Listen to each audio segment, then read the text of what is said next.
साथीहरू, क्रोएसिया आएको यतिका समय भए पनि म अहिलेसम्म जाग्रेब चाहिँ घुम्न गएको थिइनँ। त्यही भएर हिजो छुट्टीको दिन प्लान गरेर अलिअलि यसो राम्री भएर म चाहिँ घुम्न जाने विचार गरेँ। तर मैले टिकट काटेको थिइनँ किनकि मैले बसको टिकट चेक गर्दाखेरि गुगलमा फुल्ली बुक्ड भनेर लेखिएको थियो। त्यही भएर यसो सोचेर अब म ट्रेनबाट जानु पर्यो भनेर म ट्रेन स्टेसनतर्फ गएँ। तर त्यहाँ पुगेपछि पनि थाहा पाएँ कि ट्रेन अलरेडी क्यान्सल भइसकेको छ भनेर। यो खबर सुनेर आफ्नो मनलाई निराश बनाएर म आफ्नो रुमतर्फ फर्किँदै थिएँ।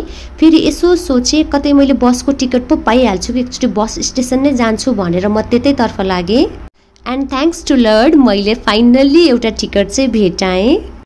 त्यसपछि के छ र रमाउँदै खुसी हुँदै बस चढेर म जाग्रेबतर्फ लागेँ।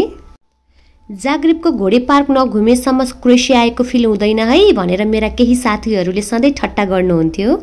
They were right. साँच्चीकै जाग्रेब पुगेपछि मलाई यति रमाइलो लाग्यो त्यो ठाउँ कि म कुनै बयान नै गर्न सक्दिनँ।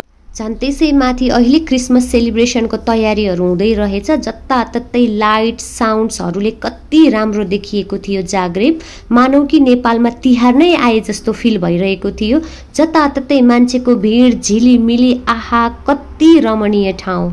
मलाई त खुब मजा आयो, खुब इन्जोय गरेँ। सबै ठाउँ घुमेँ, यति रमाइलो लाग्यो यो लाइटहरू देखेर, मान्छेको भिड देखेर, स्केटिङहरू गरेको देखेर, जताततै साउन्ड्सहरू देख्दाखेरि त आहा कति रमाइलो फिल भयो मलाई।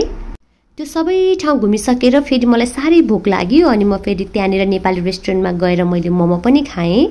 अब सबैतिर घुमिसकेपछि त मलाई मेरो रुम फर्किनु पर्ने थियो।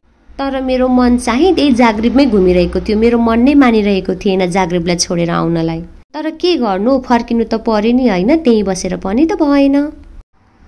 के गर्नु, अब जानै पर्यो। त्यसैले यी सबै रमाइलो पलहरूलाई मेरो मनमा सजाएर फेरि जाग्रेब घुम्न आउने सोच्दै अन्त्यमा म आफ्नो घरको बाटोतर्फ लागेँ। धन्यवाद।